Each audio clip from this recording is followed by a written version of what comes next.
started because I was just going to follow my dogs around, and then I started cussing, and now I feel bad. Like, I have a bad mouth. I don't think there's anything wrong with curse words.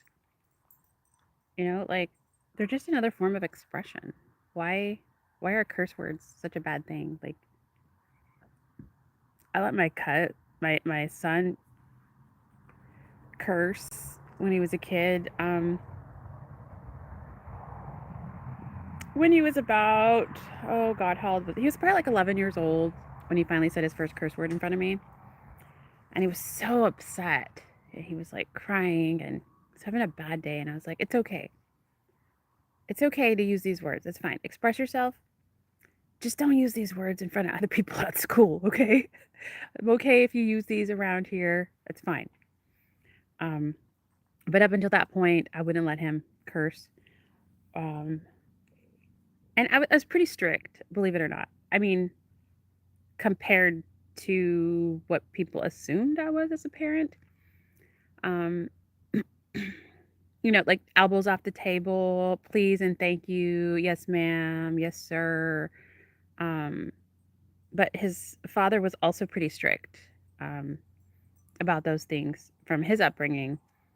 And so I guess combining our two upbringings or lack of upbringings, we kind of like determined how we wanted our child to be raised with manners, um, having a large vocabulary. We had an encyclopedia that, people were tossing encyclopedias back then, so just pick them up. We had lots of stuff, knowledge, books, always going to the library, always watching History Channel documentaries, just constantly educating ourselves. And so our son naturally just constantly wanted to learn as well. That's always been like a part of who I am. That has not been a part of my upbringing, though. Don't get that wrong. I didn't grow up with education being highly valued at all. Neither one of my parents graduated high school, and I don't even know if my grandmother passed like fifth grade. A lot of my aunts and uncles, I don't even know their education. I don't even know if they graduated from high school, but I know for sure none of them got college degrees. And a lot of my cousins, they probably graduated because most of them grew up with other families or foster care. Who knows? Like, education just hasn't been a priority in my family. It's mostly been about survival for most of my elders. Um, just surviving every day. And I remember even as a child, my biggest thing every day was, what am I going to eat today? But not because I was starving. Okay, I grew up with my grandma and she had lots of food, but it wasn't always food that I wanted to eat. So I was just like, not going to eat that green, spicy shit that she made. And then when I became a teenager, it was still about what am I going to eat today? But because my mom was always working, she was always eating out, partying. We didn't have a vehicle. We would go grocery shopping like in a taxi cab, like once a month. And then when that food would start to run out, I had to just be really creative about what I made. My sister was never home. She was always at her boyfriend's house or somewhere else. And I feel like I was home the most, but I still wasn't ever home either because I was always like at a friend's house eating over there. I didn't really ever eat that much food at home. And we didn't usually have a kitchen table. So we didn't have meals at a table. I remember we always had like a couch set and a TV, and my mom had her bed set. But for a while there, my sister and I shared a bedroom, and we didn't have a bed. We just slept on the floor, and we never had a kitchen table. So I just kind of got used to eating wherever I wanted to. It didn't matter. And I actually liked sleeping on the floor. I think I got so used to it that sleeping on a bed or a couch kind of hurt my back. I liked, laying flat. I didn't like my head propped up. I just got used to having good posture, I guess. Or maybe that's just me being an optimist about my situation, looking for the good in everything. Um, I have no idea where I'm going with this conversation, but if you want to go into this black hole with me, you're welcome. Um, so I started this conversation with talking about my parenting style, which I kind of made up on my own. Because I realized early on that a lot of the way I was parented by my grandmother was just not something I wanted to do. There are some things that I did take from my grandmother parenting me, and that was like the amount of respect you have for your elders. Like, she didn't like when she called us and we were like, "What?" But we spoke Spanish. ¿Qué? And she'd be like, "Don't say what. You don't say what. When I call for you, you say yes, coming, you acknowledge me, but you don't say what, because that's fucking rude." So I took some things like that from my grandmother. But then I like threw away some other things, like beating your children with hangers and tree branches and locking them in the closet and shit like that. Like, I didn't do that to my kid, and I knew back then that was not okay. But the older I got, the more I learned about my grandmother's upbringing, and there's a lot of gaps there. I wonder now, and I have more compassion for maybe how she was raised, and I kind of feel bad.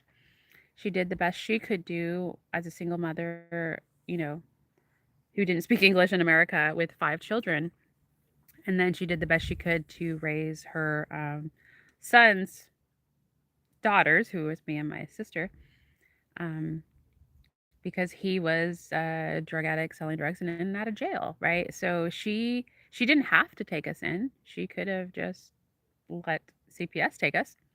But CPS wasn't a big thing back then, so no one fucking called CPS. I didn't know what CPS was until like way later in life, probably my 20s or 30s. I didn't even know. I grew more knowledge about that through my first husband, who was raised in the group home system in San Francisco. And all of the knowledge I got was from him about that system and what he experienced. And it was pretty fucking horrible.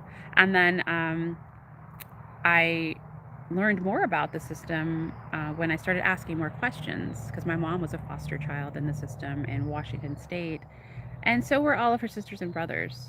There's like 8 of them, which led me to working in child welfare. I feel like, and it may not be true, but based off of my experience, I chose to work in child welfare because I have a lot of experience with family members and other people who have been in the system. And although I was never in the system, I was definitely affected by the system. It took me a while to figure life out. I'm 45 now and I'm working on my PhD. I got a job I like. I still haven't accomplished all my goals. It's taken me a really long time to kind of figure shit out. And this is figuring shit out in a peaceful way that's not, I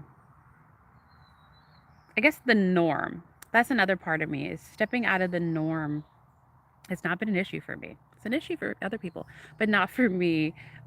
Doing things unconventionally is actually where I feel the most confident and the most comfortable. Um, because I don't like to be trapped. Okay, there's a part of me that just doesn't fucking like to feel trapped, and I think it might be a little bit of claustrophobia due to being locked in the closet as a child for hours from my grandmother. Like, she would literally lock us in the closet and then take off. And I don't know where the fuck she would go, but she wasn't home.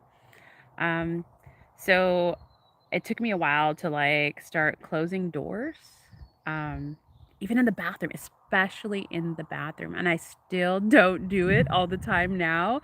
And I didn't know where that stemmed from, but it's from, being locked in the closet. I just didn't want to be in a confined place, which is interesting because now I live in a travel trailer, which is kind of a confined place, but I've overcome that fear of feeling trapped. And this is, being in the travel trailer allows me to be free, a little more freedom. Um, Now, it's interesting how all these things kind of play into who I am today, but I'm sure there's like several lifetimes of this shit that contribute to why I am the way I am. And every lifetime, I'm exploring and looking for who I am, which I have to assume everyone is doing. Everyone on this fucking planet is looking for who they are. And the best I can describe finding who you are is feeling at peace with who you are, feeling oneness with yourself and the animals and the earth and the world around you, feeling confident, feeling freedom, and feeling capable, love, and flexibility, right? Not feeling controlled, not feeling trapped, not feeling vulnerable. Um, I think we find who we are when we finally feel at peace, whatever that looks like.